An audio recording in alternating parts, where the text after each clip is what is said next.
So here we are going to watch absolute error, relative error, and personal error. In this absolute error, I just spoke about it with one example. Whatever measured value and whatever true values are there, based on that I just explained you how absolute error and how this relative errors will be. Now, absolute error, if we see, absolute error is the magnitude of difference between individual measurement value and the true value. So just now I shown you with a scale example here. So I have shown you with that scale example. True value of that pencil is how much it is, 5 inches, and whatever we measured is 4 inches. Difference between them, you will be taken it as a absolute error, right? So this is denoted by delta A, and that delta has some magnitude over here. See, I'll come back to that once diagram. See, pencil, this pencil having a length of, if we take it in terms of inches, it is having a length of 5 inches. When we are not measuring properly, we are ending up with 4 inches. Okay, so the difference between measured value and true value, we are considering it as a error. Now, so once again we'll go back to our slides here. So this whatever error we are taking, that we are taking in terms of delta A. A is nothing but our measured value. Delta A is nothing but difference in true value to measured value. So whenever we take absolute error, we will be taking magnitude. Why we are taking magnitude is, when we are taking error, we may get it as a negative or we may get it as a positive. That's the reason we are going with the magnitude of it. Okay, here some note is there. In absence of any other method of knowing true value, what we do generally, we consider arithmetic mean. Generally we do not be will not be knowing what is the true value of it, what exactly its actual value. For that, what we do, we will be making the measurement 2-3 times and we will be taking average of it. That average value will be taken as a true value. Okay, now here, so how do we find this absolute error? We will see once.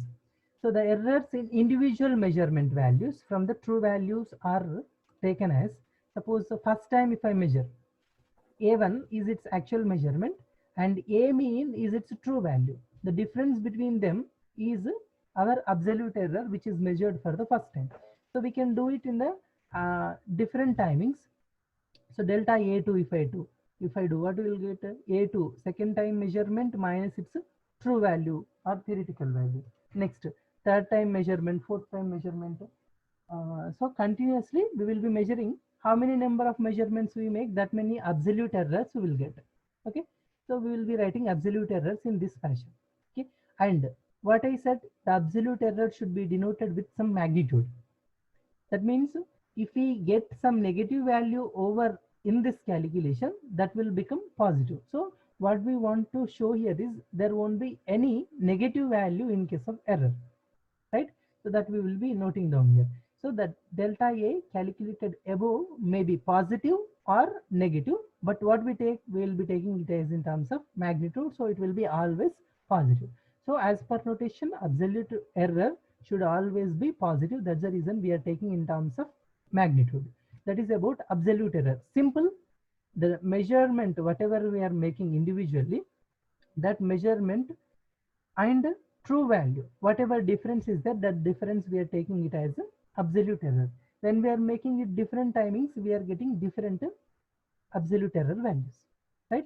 Now, so the arithmetic mean of all absolute errors, okay, all absolute errors, we will take it as mean absolute error. This is also one more thing, second one. So mean absolute error is whatever we have taken, delta A1, delta A2, delta A3, delta A4 up to delta AN, how many absolute errors we got, average of this if we take, that we call it as mean absolute error. Okay, so it is represented by delta A mean. Delta A mean. So that's, if we write delta A mean is equals to, so absolute errors, all the values we are making addition divided by how many are there, that we are making in the denominator. Suppose if there are 6 measurements, if it is there, 6 absolute errors we get, and by Division we will be making it with 6, so that we will end up with mean absolute error. Okay, and the same thing we can write in terms of summation also. Summation I is equals to 1 to n delta a by n. I am not pronouncing this magnitude always. Absolute error means obviously we have to take magnitude only, right? This is in short form. Now next, so here the error may be positive or it may be negative. So from, if we are making some measurement, if we are coming across with some error, so we may be having a result little more than its actual value or little less than its actual value. Generally, how do we express a measurement value in terms of its error is this. So its true value plus or minus its absolute error value. That means if there is a lagging, so that lagging may be added. If it is extra we are measured, that may be reduced here. Okay, so this is generally how we express a measurement value. Okay, so how exactly is, so the measurement may have values in between delta a mean plus delta a mean or a mean minus delta a mean. That is about complete information about absolute error and mean absolute error. Okay, I hope it is clear. If it is not clear, let me know here itself, then I'll go with the next topic, relative error. Am I clear with this? Clear, sir. Clear, sir. Right. So simple. Clear, sir. Right. It is simple.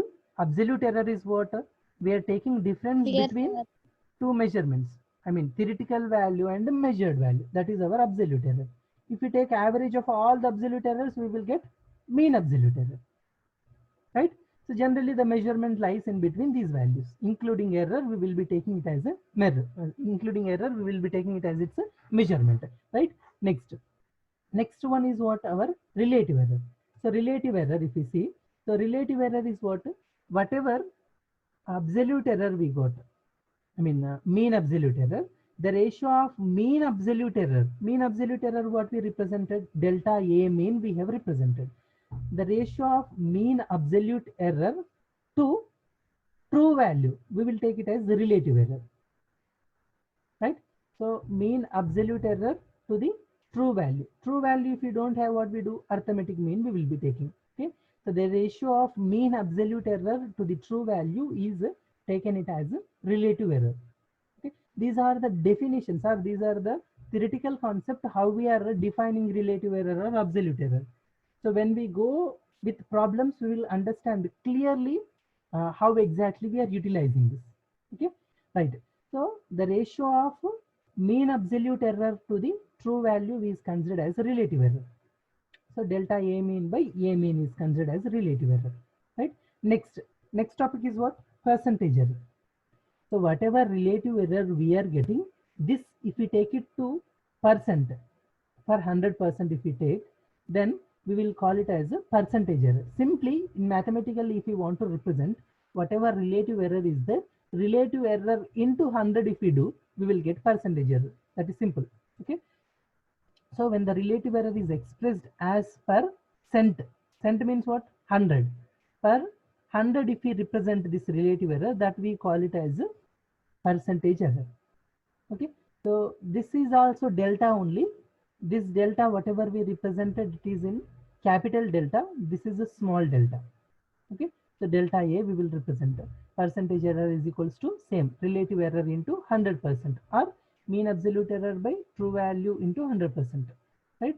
That is all about the percentage error in simple formula it is. If it is clear, I'll go with the next topic. Am I clear with this?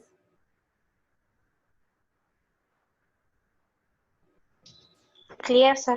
Yes, sir. Right.